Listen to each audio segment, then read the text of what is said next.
mais essa aula com o professor Silvio. São 20 horas e 15 minutos, tá? Agradeço quem está com a gente aqui até essa hora, já é a segunda disciplina da noite, espero que seja bastante proveitosa para todos vocês. E com a palavra, professor Silvio. Fique à vontade, a sala é sua, professor. Obrigado. Oi, gente, boa noite para vocês. Uma boa noite com muito calor, né? Com muita chuva. Eu até, só para a gente relaxar um pouquinho, vocês estão voltando do intervalo, tiveram uma excelente aula no início. Hoje eu até mandei uma mensagem lá para Bom Dia Minas, né? Eu acordo muito cedo, enfim. Acho que as pessoas vão ficando mais velhas, vão dormindo cada vez menos, né? Eu estou com minha câmera desligada, não tem problema não, né? Enfim, eu não vou mexer aqui, senão eu desconfiguro aqui os slides.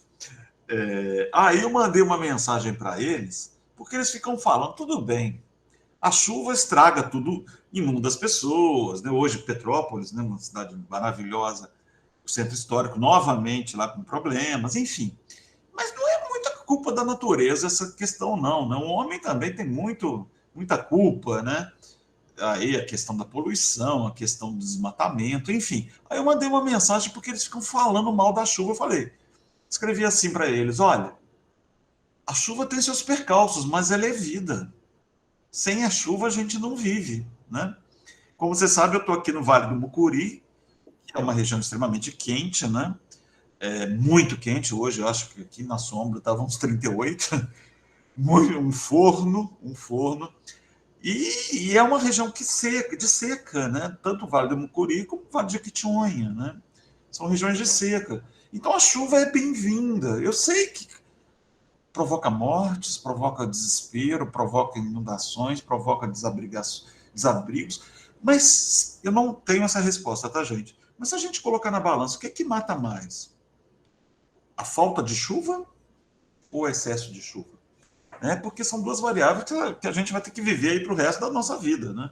E cada vez piores essas variáveis, né? As mudanças climáticas cada vez mais extremas, né? Mas, enfim, e aí isso aí me dá um ponto da manga para a gente começar a falar até dos governos militares, né?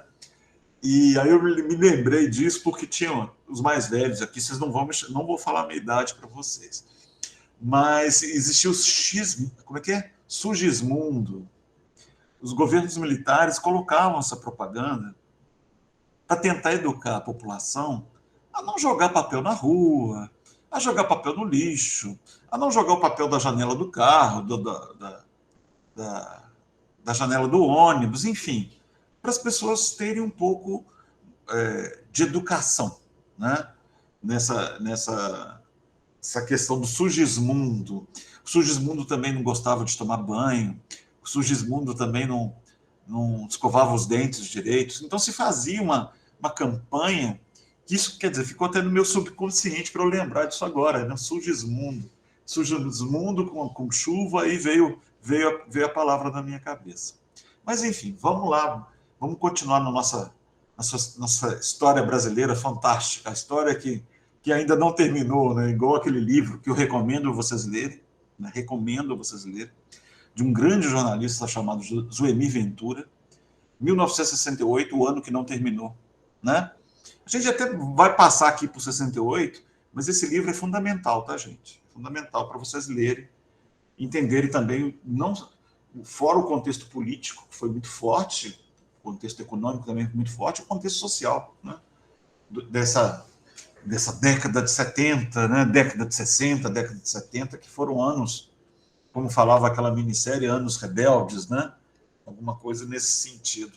Talvez nunca, acho que nessa história, falando uma frase aí lapidar, né? Nunca na história desse país se viveu o Brasil os anos dourados, né? A gente brincar um pouquinho aí, falar um pouquinho do governo JK, né? O final do governo Vargas, a eleição do JK, 50 anos em 5, construção de Brasília.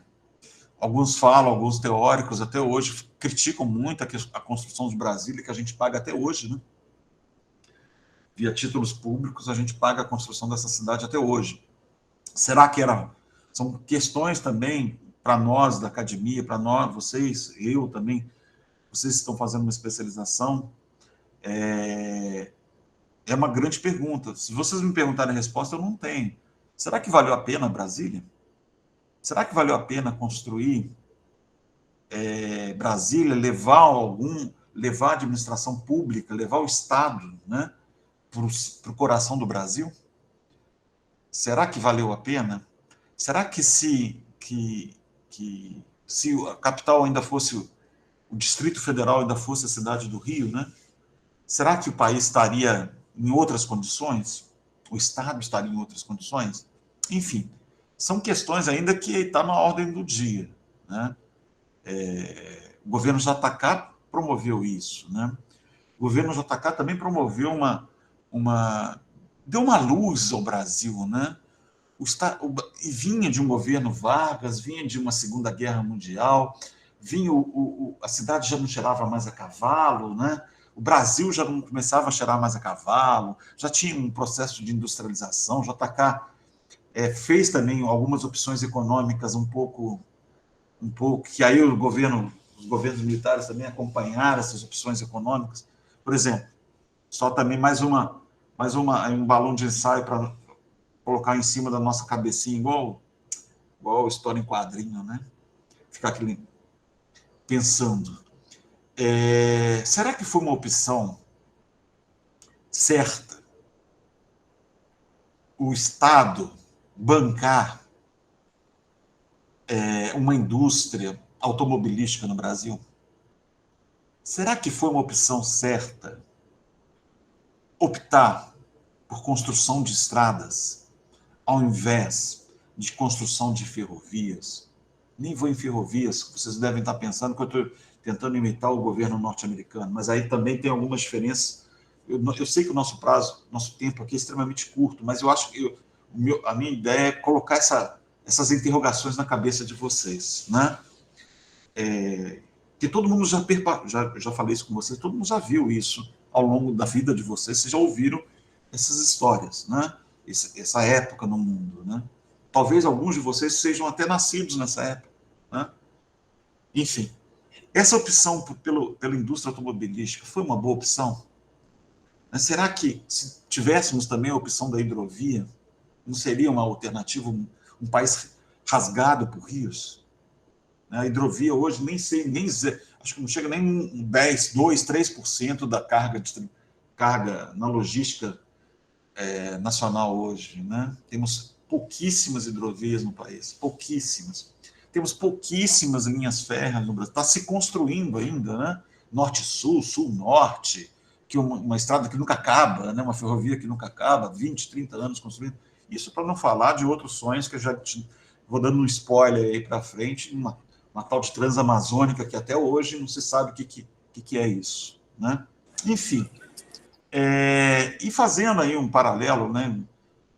Tentando contextualizar o mundo, chegando aí na década de 60, lembrando a vocês que a gente não pode esquecer os movimentos desde lá desde Portugal, desde da escravidão, fim da escravidão, e aí entrando importação de mão de obra, enfim, todo esse arcabouço dentro de um liquidificador, né? Batendo, e vai respingando, né? É como se o liquidificador aumentasse tanta velocidade que começa a respingar. E esses respingos tentam voltar para dentro do copo, né? Os militares, o tenentismo lá, vai ter repercussão aí no governo JK, que quase não toma posse. Enfim, fica uma coisa... E o mundo nessa época, gente, eu acho que eu coloquei algumas transparências aqui, deixa eu ver. Passou, né? O mundo era esse mundo aí dessa transparência, né? Uma questão, a cultura, né? A gente está falando aí de novos paradigmas na cultura nacional, na cultura mundial. Isso que eu não falei lá de 1922, né? Semana da Arte Moderna, que também muda um paradigma no Brasil, uma contextualização totalmente diferente. Isso vai repercutir na economia, vai repercutir na política, porque é tudo entrelaçado nesse mundo matrixiano que a gente vive. questão dos Beatles, né? Questão do Papa João XXIII também, a questão da Revolução Cubana, a guerra dos mísseis, né? John Kennedy lá, Marilyn Monroe, os Beatles, o início da internet, né? O homem vai ao espaço, né? A Guerra Fria, logo depois do final da Segunda Guerra Mundial, a Guerra da Coreia, para que depois vai chegar aí na Guerra do Vietnã, já no final da década de 60 e entrando aí na década de 70, né? O poder sai da Inglaterra, vai para os Estados Unidos, que é o grande vencedor da Segunda Guerra Mundial, a França, as suas colônias na França, que ainda tem até hoje, né? Até hoje, né? A própria Inglaterra, aquele império que nunca dormia. Enfim, para entender o Estado Nacional, a gente não pode perder de vista todos esse tabuleiro de xadrez, né? Enfim, no Brasil, na década de 60, né, a Jovem Guarda, né, fenômeno musical também fortíssimo, né, os iê-iês, né, a Rede Globo de televisão, que se falava e se fala até hoje, né, que é o diário oficial, né, televisivo. Eu brinquei aí até com a história do Cascão, essa eu pesquisei, eu também não sabia, não. Tomou um banho de verdade na época, né, contra o seu criador, que é o Maurício de Souza, vivo até hoje. O Brasil, né, aí lembrando do futebol, né, e feliz pelos nossos irmãos argentinos, né, que se criou, e aí abro um parênteses, daqui a pouco eu fecho esse parênteses, abriu que nós temos que detestar os argentinos, né? Os argentinos são nossos inimigos mortais. Isso aí não é legal, gente. Não é legal. Eu sou um estudioso da integração latino-americana, lá do sonho de Simão Bolívar. Tive o prazer de fazer pesquisa na Argentina durante um bom tempo. E não tem nada disso. Eu acho que sai do futebol e passa a ser até uma questão pessoal, de não ter amor à América Latina. Enfim, eu acho que isso aí é um dos motivos do nosso atraso do nosso continente, no meu modo de entendimento também. Essas rixas futebolísticas que levam-se para outros lados, que vai repercutir na política, que vai repercutir também na economia, né? Fechando parênteses agora. Jânio Quadros sucede Juscelino e renuncia cerca de 7 meses depois, sendo substituído pelo vice-presidente João Goulart. Isso aí vai ter uma repercussão, um tsunami na política brasileira, né? O Jânio Quadros, que era o homem da vassourinha, né? Lá vem a vassourinha, aquela peça de teatro que sempre repete, né, o enredo, lembrando Collor, lembrando outros presidentes, até os atuais, né, essa questão do líder carismático, né? Do líder carismático. Lula também é um líder carismático. E eu não sei se isso é bom, se isso é ruim, né? A gente fica com a nossa vista muito fechada, né? Não consegue ver as beiradas. Jânio Quadros foi um líder carismático, ganhou a eleição em cima de JK, enfim, prometeu mundos e fundos, né? Prometeu mundos e fundos e não conseguiu provar, não conseguiu maioria, não conseguiu. Na verdade, não se sabe o que houve, né, para ele renunciar, né? Existem falas, mas, enfim, ainda não. E como ele já faleceu, nunca se vai saber, né, por que um líder carismático eleito, né, com voto popular, renuncia. João Goulart, não vou também tentar entrar no mérito, que não dá tempo, senão cada item desse aqui dá para a gente ficar discutindo um semestre, 2 semestres, enfim. João Goulart, que já tinha também uma tradição brisolista, né, ou getulista, né, os militares já tinham tiraram Getúlio do poder, depois ele entra de novo pela eleição, enfim. E João Goulart, brisolista, um caudilho, a questão de Getúlio, tudo no mesmo saco, vai incomodar. João Goulart também é uma pessoa que tipo, né, Getúlio Vargas, vai gosta de comunista, não gosta de comunista, e a cidade, e o mundo vivia isso, né? Vivia essa questão do imperialismo versus comunismo, né? União Soviética, né? Lá o nosso querido, os presidentes, não Gorbachev, estou tentando, Nikita Khrushchev, né, na época, e Kennedy, e depois do assassinato do Kennedy, veio um outro presidente, enfim. Nós temos o Nixon, né, o governo Nixon também, que foi um governo escandaloso, né, Watergate, toda essa questão, né, Vietnã, enfim, Woodstock, né, paz e amor, enfim. E o Brasil começa esse primeiro pedaço em 1961, foram 180 greves, 62 mais 184 só no estado de São Paulo. Lembro a vocês que o Brasil, nessa época, ainda se resumia basicamente à região sudeste, né? Basicamente à região sudeste. Comunicação não era essa comunicação que a gente tem hoje, né? Enfim. E o João Goulart dá um direcionamento bem progressista ao governo dele, né? E isso vai incomodar a gente. Lembrem quando eu falei para vocês da Guerra do Paraguai, ou que os negros foram, né, os descendentes afro-brasileiros foram para a Guerra do Paraguai e foi prometido para eles a liberdade, né? Isso também incomodou muito, isso aí acabou com o Império, né?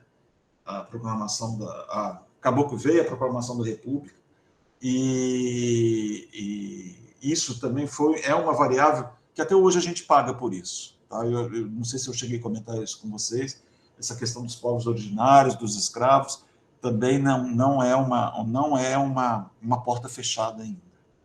Literalmente está escancarado, né? E enquanto a gente ficar empurrando essas questões para debaixo do tapete, o Brasil não vai ser uma grande nação, né? Não vai ser uma grande nação. Infelizmente, essa é a grande realidade. Então, João Goulart tenta fazer uma reforma, né? Uma reforma, coloca algumas pessoas interessantes, né? O nosso basilar da educação, o Freire, né? Enfim, faz um trabalho de está fugindo a palavra, de conscientização, não, também de vou dizer isso, diminuição do analfabetismo. Isso vai incomodar as classes produtoras, né? Lembre-se que o coronelismo ainda existe até hoje, né? E nessa época era pior ainda. Isso vai incomodar o dono da cidade, né? Ou o dono do capital. Isso vai incomodar, e incomoda, né? E como incomoda. Existem interesses bem... os americanos não concordam com essa postura do governo de João Goulart, né? As multinacionais aqui envolvidas também não concordam, e aí se junta o útil ao agradável, né? Governo militar, existe um incentivo pela CIA, né, do governo americano, que João Goulart não era um presidente que deveria continuar no governo, ponto.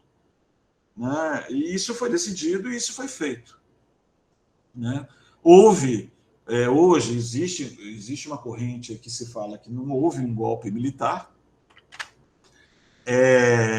Eu sou da corrente que houve um golpe militar, porque as regras, eu sou uma pessoa extremamente legalista, né? Então as regras do jogo não foram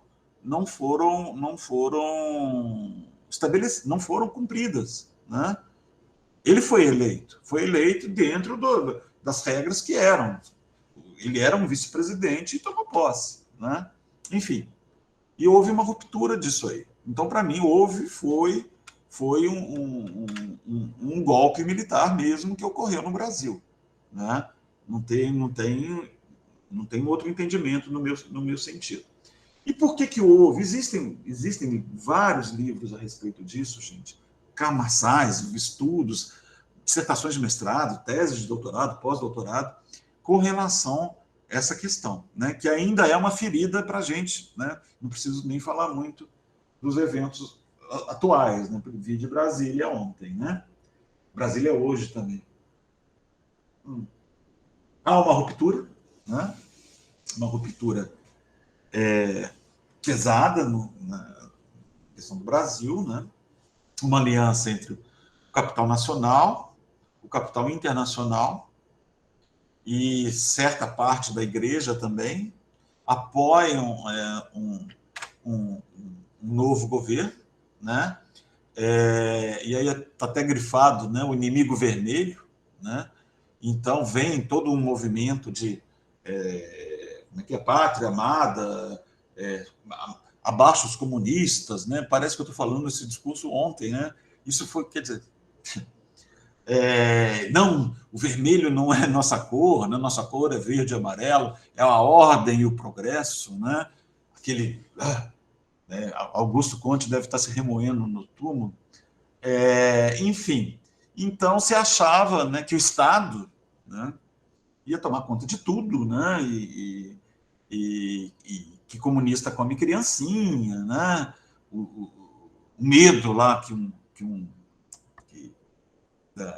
de uma intentona comunista, como se tentou na história do Brasil, né? Enfim, então os militares tomam poder, apoiado aí pelo capital financeiro, capital industrial, capital comercial, e se começa, né, um movimento que tem esse pensamento ufanista, né, do Brasil potência, né? Brasil 100 milhões em ação. Quem não lembra desse lema, né? Isso aí, o futebol foi usado também como isca, né?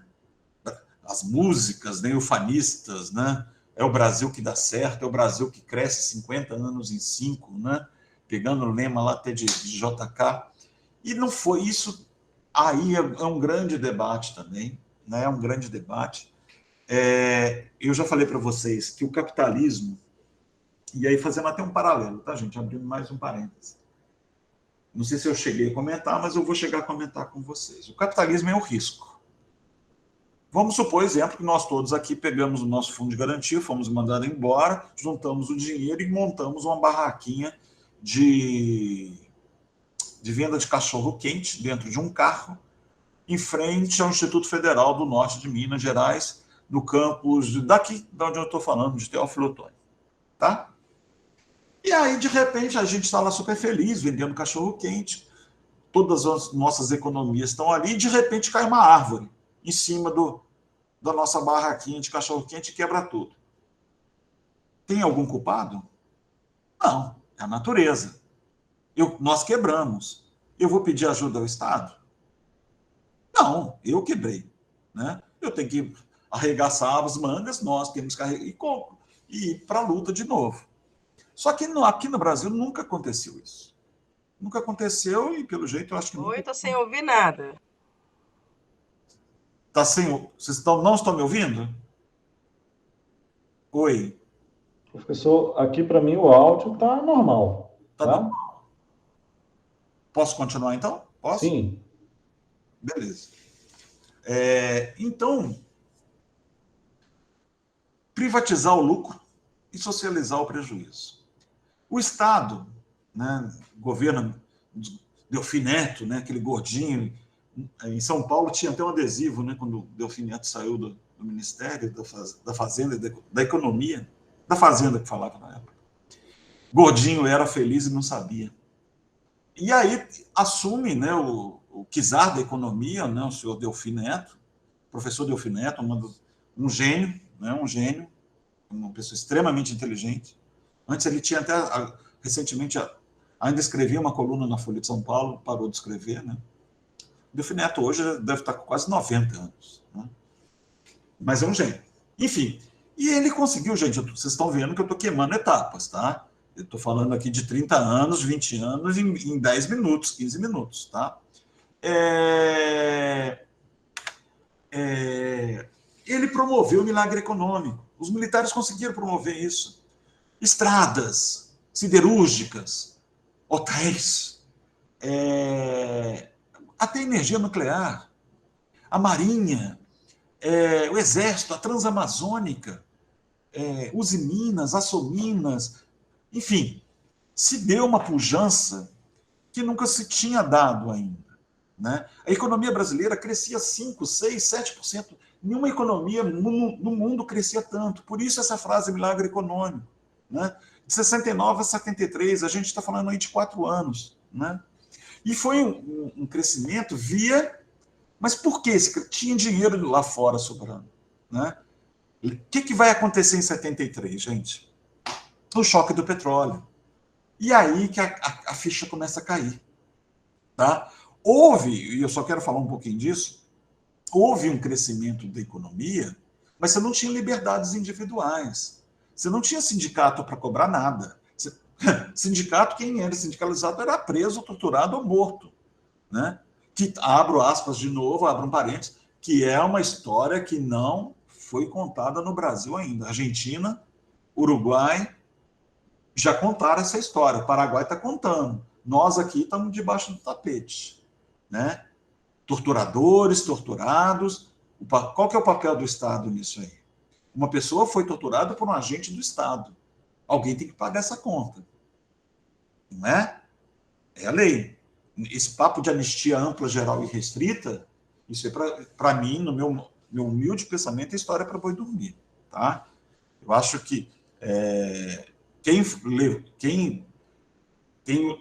temos que buscar os culpados de tudo. De tudo. De tudo e de todos. Né? Então foi uma concentração de renda enorme, uma expansão de crédito ao consumidor. E aí a classe média foi ao paraíso, literalmente. Né? Uma abertura externa da economia brasileira. Né? Enfim, mas só para alguns setores também. Nessa época, os mais velhos também vão lembrar da reserva de mercado da informática, por exemplo. Né? Não se podia comprar carros, a gente não podia, era fechado, era só para 5 grandes irmãs, né, que tinham fábricas aqui no Brasil. A última foi a Fiat, na década de 70, que entrou. Então, a gente só podia comprar desses tipos de carro, das fábricas que estavam aqui. E aí se fala que não era um país comunista, né, porque não era um país capitalista também.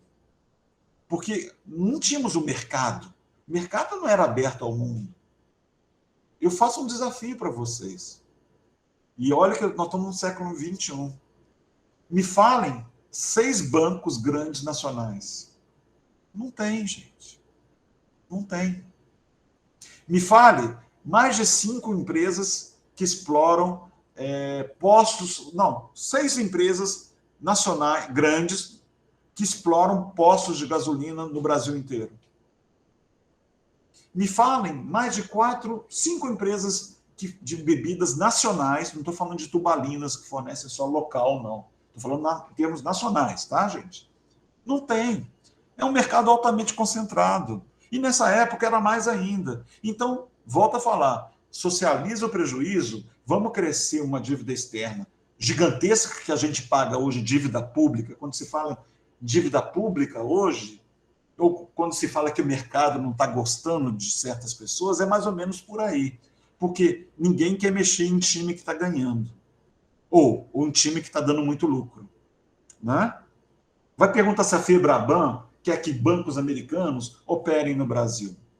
Vai perguntar a Febraban se quer que bancos europeus entrem no mercado. Ou vai perguntar lá a senhora TAM, a senhora Azul e a senhora Gol, se elas querem que a Lufthansa alemã ou que as empresas norte-americanas venham operar, por exemplo, tá, gente? A ponte aérea Rio-São Paulo, que é a ponte aérea mais rentável do mundo. Você voa 48 minutos e paga hoje, numa tarifa cheia, você paga hoje R$3.000 para viajar. Quem não quer? Só três empresas operando. Elas ditam o preço. E isso, na época dos governos militares, foi... Quem era a favor do regime, vou dar um exemplo, o senhor Silvio Santos. Quem era Silvio Santos antes do governo militar e depois do governo militar?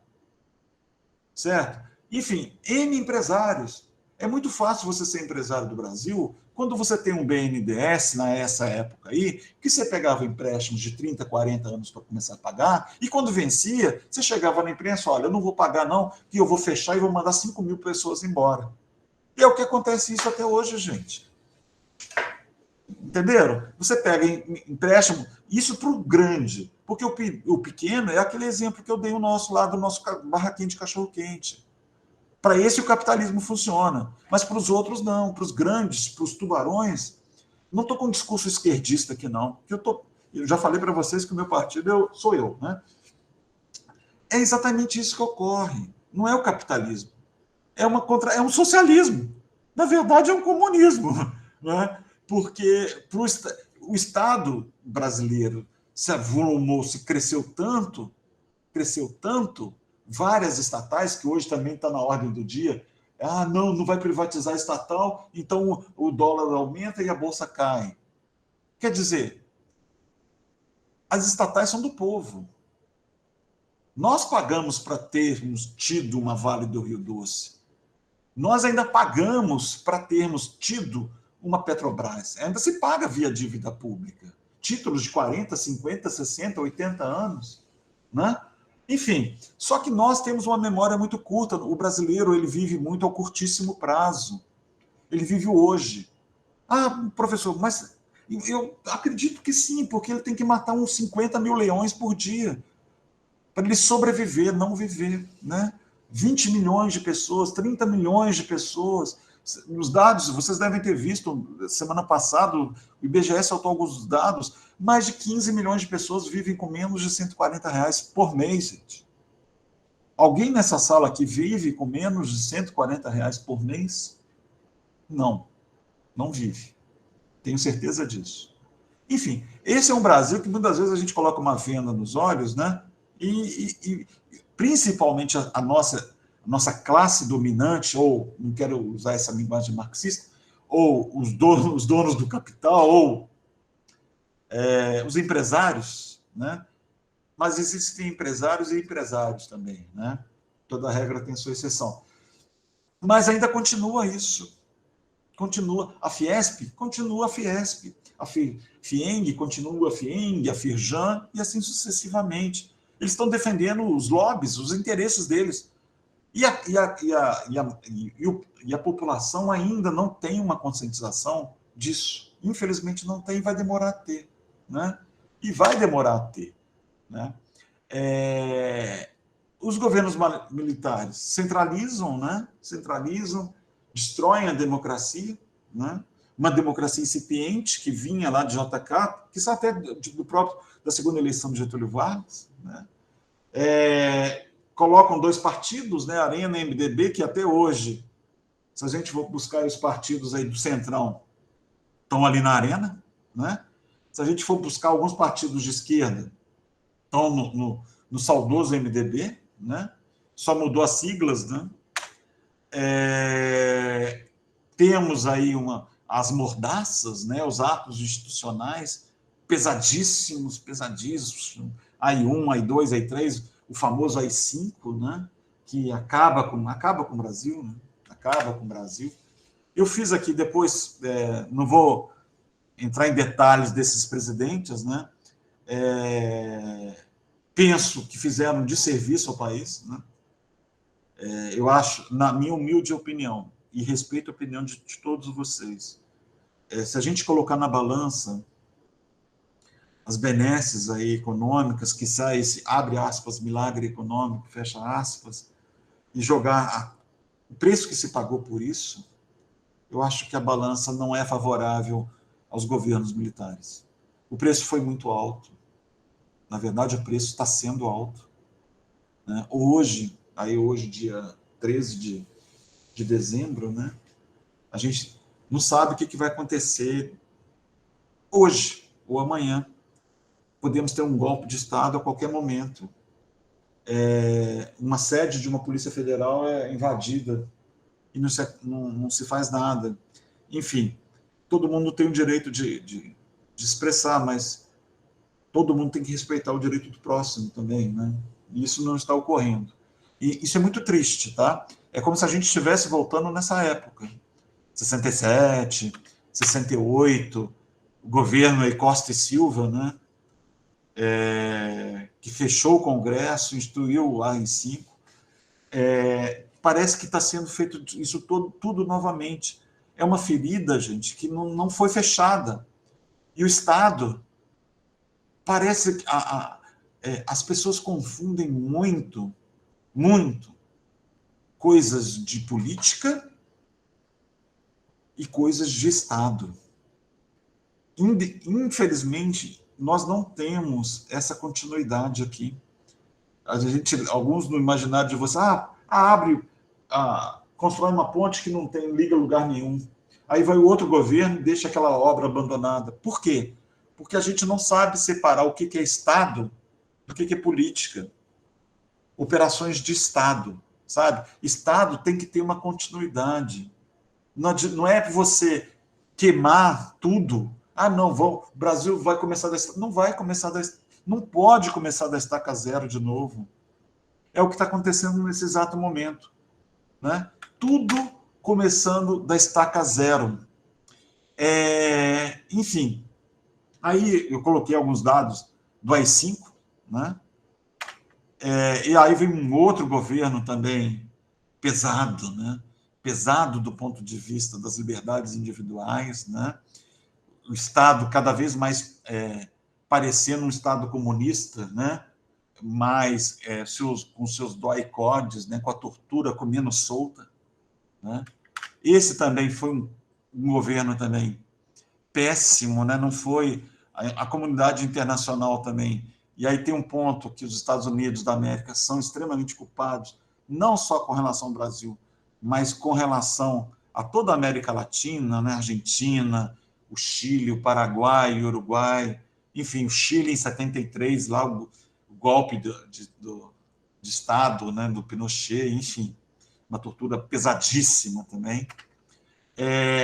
Coloquei aí essa questão do Herzog, que foi o primeiro processo que a justiça deu contra o governo militar, né? E houve um reconhecimento da igreja, houve uma batalha da igreja e da comunidade internacional. A ditadura começa a cair por aí, tá?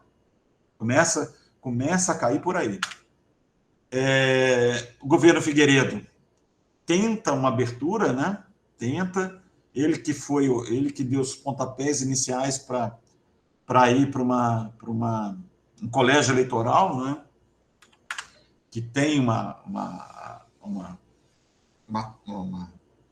importância muito grande, né? Apesar das diretas lá, daquele deputado do Mato Grosso, Dante de Oliveira, de não ter obtido êxito, né? Tem a questão da cultura, né, gente? Por mais que falam aí que a cultura relegada, e é relegada a um segundo, terceiro plano no Brasil, ela é de fundamental importância, porque ela que vai alimentar a nossa criatividade, ela que vai alimentar nosso imaginário. E no século XXI é o século do conhecimento, né? Da imaginação, da criatividade, da inovação. Então é fundamental. A ministra da Cultura, eu estou para falar para vocês, a nova ministra da Cultura, ou quem for, já é uma ministra, né? Eu vejo a importância dela, são dois ministérios que eu vejo hoje de extrema importância: cultura e meio ambiente. O resto é consequência, tá? Economia, a gente nunca vai ser uma economia, já passou o tempo, já perdemos o bonde da história, vários bondes da história. A gente está relegado a ser um país do 1,99. Mas no meio ambiente ainda há, e na cultura ainda pode haver uma salvação. Pode, daqui uns 30 anos, pode. Enfim, então, a censura aí durante o regime, né? A questão pesada na imprensa, pesada na cultura, né? Coloquei alguns artistas, tem alguns artistas, algumas novelas, né? E aí o Lauro César Muniz falou o seguinte, né? A censura era canhestra, mesquinha e burra. Como dialogar com as topeiras que tinham o poder de impedir a nossa livre expressão? Não tinham argumentos objetivos, lógicos, nem tipo de nenhum. Era isso, não pode mesmo. Nosso regime tem uma clareza do que é nocivo para o público. Enfim, essa música da Elis, também, Bêbado e Equilibrista, é uma pérola, né? Uma pérola mesmo, que parece que vai ser escrita amanhã, né? Enfim, as diretas já, como eu falei, aí do Dante de Oliveira, se tentou, né? Se tentou fazer uma eleição direta, mas não se conseguiu, né? Tínhamos aí o Tancredo Neves e o Paulo Maluf, os candidatos dentro do colégio eleitoral, né? Votados aí, votando, né? Enfim, e aí, e as coisas do Brasil não são fáceis, né? Tancredo Neves, que é da minha terra, né? Eu nasci em São João del Rei, ele também foi de São João del Rei, né? Era um político, um grande político, né? Conseguiu costurar, né? Políticos como ele, Ulisses Guimarães, aquele governador de São Paulo, Montoro, fazem muita falta ao Brasil, tá? Fazem muita falta. A gente fica num vazio muito grande na política, né? As mesmas pessoas, não há uma renovação. Isso faz muito mal ao Brasil, muito mal ao Brasil. Por isso que surgem oportunistas de todos os lados, né? Oportunistas mesmo. Isso é muito triste mesmo. Eu já comentei com vocês essa questão do voto obrigatório também, é uma coisa, né? Ele faz, eu acho que o Tancredo Neves, a morte dele foi péssimo, né? Foi péssimo para o Brasil, no sentido de que o vice, né, era da Arena, né, o Sarney, né, José Sarney. Enfim, a vantagem do Sarney, ele construiu um ministério fantástico, né? Tem um economista que eu gosto muito, né, já falecido, foi um dos maiores economistas desse país, um cara que pensou o Brasil ontem, pensou o Brasil hoje, pensou o Brasil da manhã. Se vocês tiverem a oportunidade, eu acho que eu já cheguei a comentar aqui com vocês, leiam um pouco de Celso Furtado, busquem no Google, né? Quem foi Celso Furtado? Quem é Celso Furtado? Né? Ele foi ministro, chegou a ser ministro da Cultura do governo Sarney, né? Foi um grande brasileiro, tá, gente? Ele está no meu top 10, né? Celso Furtado, Ulisses Guimarães, o nosso querido e saudoso Darcy Ribeiro também. Vale a pena vocês, para a gente entender um pouco esse Estado, entender um pouquinho do povo, quem é o brasileiro. O Darcy Ribeiro tem um vídeo no YouTube, tá? Se eu não me esquecer, eu coloco para vocês, se eu não me esquecer, chamou O Povo Brasileiro. Tem um livro e tem um vídeo no YouTube. Quem é esse ser brasileiro? Né? Quem é essa mistura indígena, afrodescendente, europeu, judeu, essa miscelância que é o brasileiro? E a gente só vai compreender o Estado se a gente compreender isso. Né? Quem somos nós? Né? Enfim, então é outro que também está no meu top 10, né? O Enfio também, por todo o movimento, eu lembro muito do Enfio nessa época de Natal, a questão do Brasil sem fome, né? É triste um país com mais de 20 milhões de pessoas passando fome. Né? É muito triste isso, mas muito triste mesmo. Então o Estado, e aí vem uma Constituição nova, né? Uma nova república, né? A Constituição de 88 ou a Constituição Cidadã, muitos direitos, poucos deveres, muitos direitos, né? O artigo 5º da Constituição, aí, muitos fantásticos direitos, né? Acaba-se com uma Constituição política, né? Esses atos institucionais, né? O Estado ainda continua um Estado forte, né? Depois vem toda uma política aí isso aí eu já estou dando um spoiler aí do nosso próximo encontro, né? Enfim, vem aí um governo FHC, né? Ou ainda o saudoso nosso governo. Temos aí um desastre chamado Collor de Mello, mas também é um spoiler, não vou entrar nisso agora. O Collor de Mello assume também com aquela questão do carismático, né? Eu vou matar a inflação, né? Eu vou dar uma pedrada só, uma cartada só. Ele usa um termo mais ou menos com isso, né? E temos aí os nossos testes da nossa democracia incipiente, né? O primeiro impeachment, né? Lá, o Fiat Elba, do seu Fernando Collor de Mello, na casa da Dinda. Que coisa, Brasil, né? Enfim, é um teste, né? Assume um governo, o Itamar Franco também, que foi um bom presidente, foi sempre foi uma pessoa honesta. Eu cheguei a conhecê-lo, né? Eu morei muitos anos, minha vida toda em Juiz de Fora, eu estudei com a filha dele. Eu não sei se eu cheguei a comentar com vocês do patrimônio dele, né? Um apartamento, enfim. Um homem que foi presidente, governador, prefeito, senador, deputado, enfim. Uma pessoa honesta, mas tinha um gênio do cão, temperamento muito forte, mas uma pessoa honesta, né? Conseguiu fazer um pacto social no Brasil, né?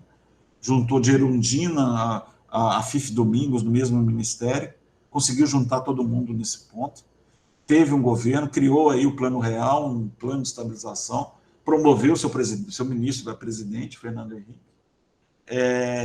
e também está no meu top 10 também o Itamar Franco. A imprensa sempre foi muito injusta com ele, viu? Sempre foi muito injusta. Ele foi um grande presidente. Pegou um Estado, nossa, Collor de Mello acabado com o governo, né? Sem maioria no Congresso, enfim, e conseguiu governar. E elegeu passar a bola adiante, né? Dar uma sequência ao governo, né? E ele fez isso brilhantemente, né? Passando aí o bastão para o sociólogo Fernando Henrique Cardoso, um grande intelectual. Eu vou deixar o governo FHC 1, FHC 2, Lula 1, Lula 2, Dilma 1, Dilma 2, né? E mais o senhor... como é que chama o árabe lá, gente? O vice da Dilma, que assumiu? Temer, obrigado. O Temer.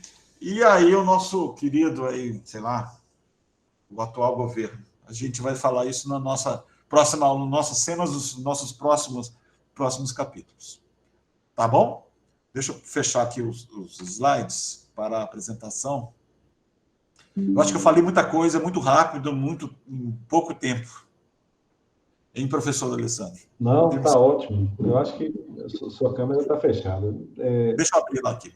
Ok. Bom, aqui. Eu acho que vou repetir o que você falou aí. Tipo assim, enquanto você estava falando, quer dizer, são muitos anos aí de história, veio passando aqui um filme na minha cabeça, e aí aguardar cenas dos próximos capítulos.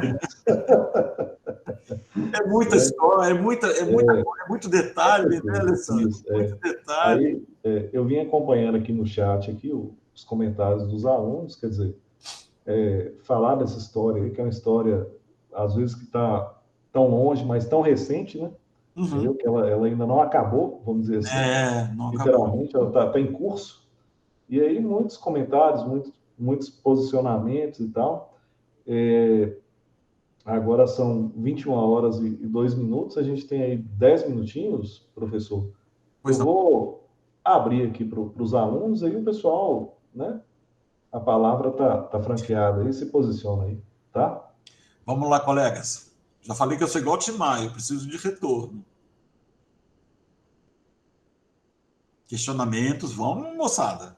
Vamos participar, vamos. Carpe diem, aproveite o tempo. Né? Não gostava de história.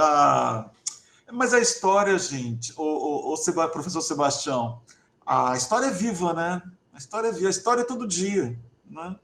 A história é todo dia. No dia que você passa por uma pessoa que você não conhece, ou você está no trânsito, ou você olha para um lado, eu falo isso muito com os meus alunos, né? De você quebrar os paradigmas, né? O que é quebrar um paradigma, no meu modo de entendimento?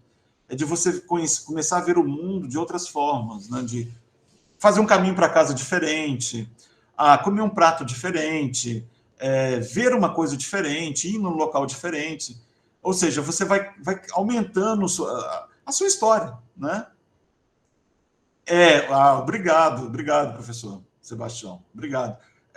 Mas sei que nada sei, tá? Tenho muito que aprender, tenho muito que ler ainda, tenho muito que aprimorar e lapidar, né? Eu acho que todo dia a gente tem que fazer isso. Exatamente, é cíclica mesmo, Carlos. Também concordo com você, né? Como numa espiral marxista, né? Você não vê o início e você não tem um fim, né? Não tem um fim. E Marx, nesse ponto, ele foi extremamente feliz, né? A questão da alienação também, ele foi extremamente feliz, né? De você se comunicar, de você aprender.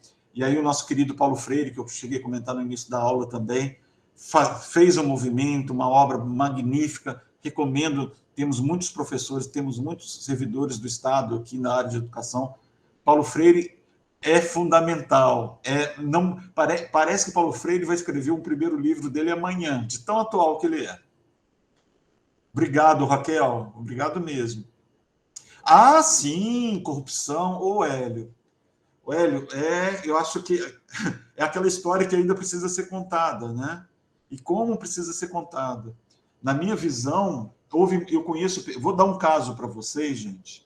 Não vou citar nomes, tá? Mas é da minha cidade. E aí vocês podem generalizar isso, tá? É uma família... A corrupção começou no governo JK, na construção de Brasília. Uma família, ela tinha na época... Como é que é? Ela tinha um caminhãozinho, como se fosse hoje esses Mercedes-Benz que faz mudança dentro da própria cidade. Caminhão pequeno. E ela começou a levar cimento, né, do Rio de Janeiro para Brasília. Sacos de cimento. Construção de Brasília. Só sei que o seguinte... Depois de Brasília, acabou Brasília, eles não tinham um caminhãozinho, não. Eles tinham 20 caminhõezinhos.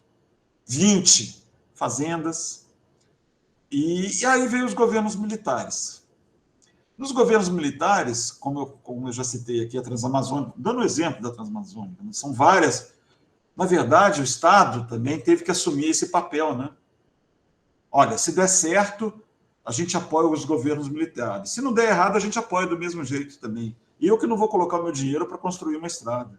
Diferentemente dos americanos lá, que fizeram, né, o desafio de construir estradas de ferro, empresas privadas. Aqui foi sempre o Estado que teve que tomar a frente. E os militares ainda aumentaram muito isso. Muito. Mas existia uma classe... Por exemplo, para você construir uma Usiminas, essa família que eu citei, na época de Brasília, ajudou na construção da Usiminas. E aí se tornou uma das maiores, não só da Usiminas, mas também a questão do petróleo. Hoje, essa família se tornou uma das maiores fornecedoras de caminhões que transportam cargas perigosas no Brasil.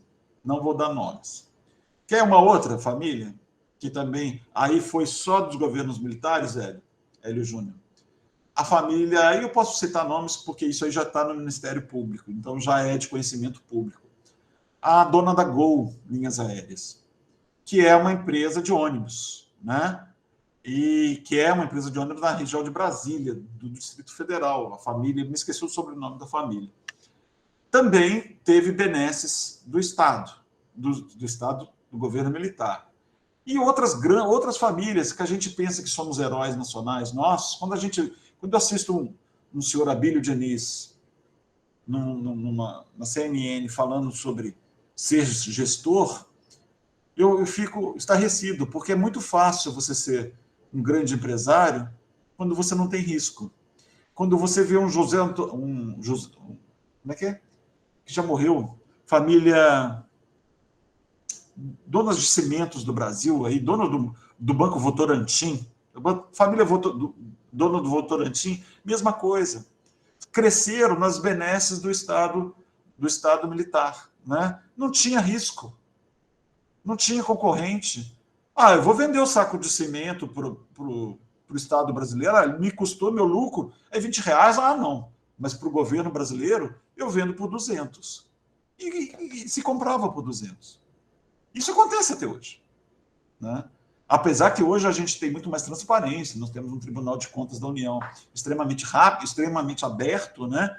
Hoje as comunicações também é muito difícil.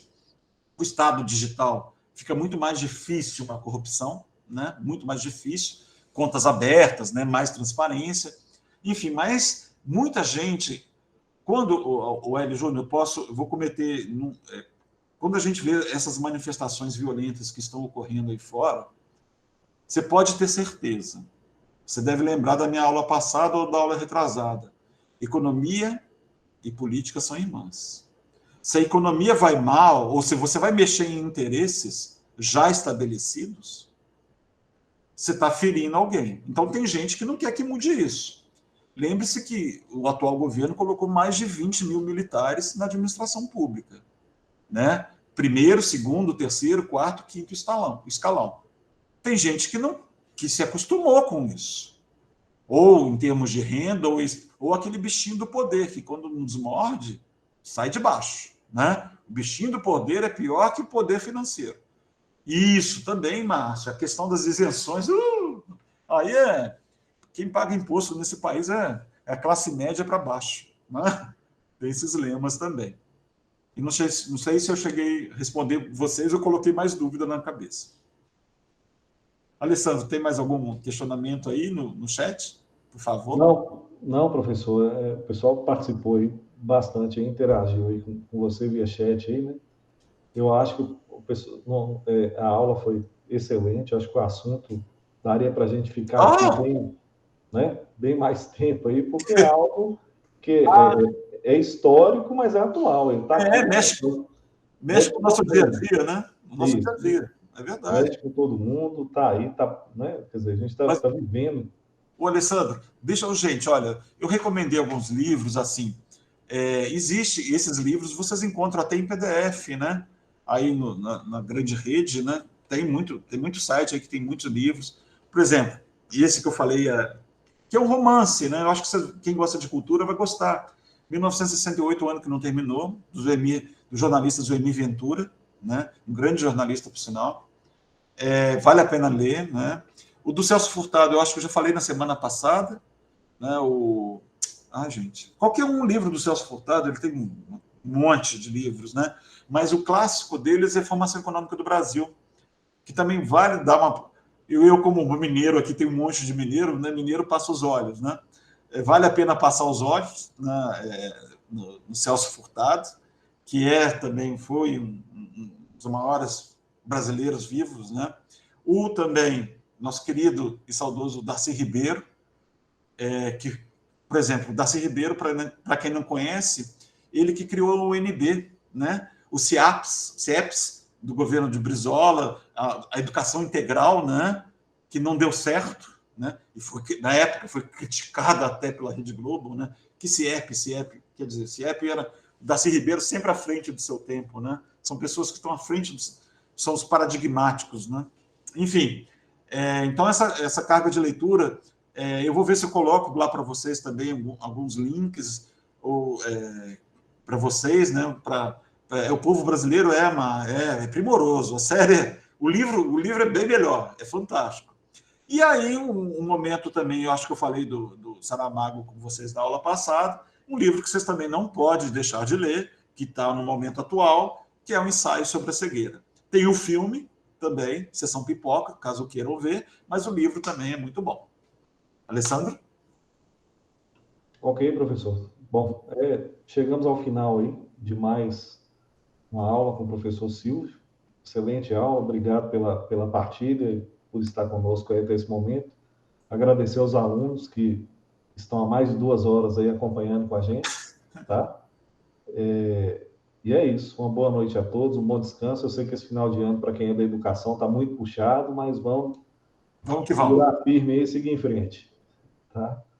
É isso. Boa noite a todos. Até a próxima aula. Boa noite, pessoal. Para aqueles que não puderam assistir, a gente vai estar disponibilizando a partir de amanhã o material, tá? E lembrá-los de acessar o ambiente virtual para participar dos fóruns e as atividades que estão disponíveis para vocês, para não deixar acumular, tá bom? Muito obrigado, boa noite. Obrigado, professor Silvio, mais uma vez. Obrigado, gente. Obrigado, professor. Obrigado, Hélio. Obrigado, Alessandro, pelo apoio. Valeu, gente. Um abraço. Boa noite, pessoal. Fique com Deus. Tchau, tchau.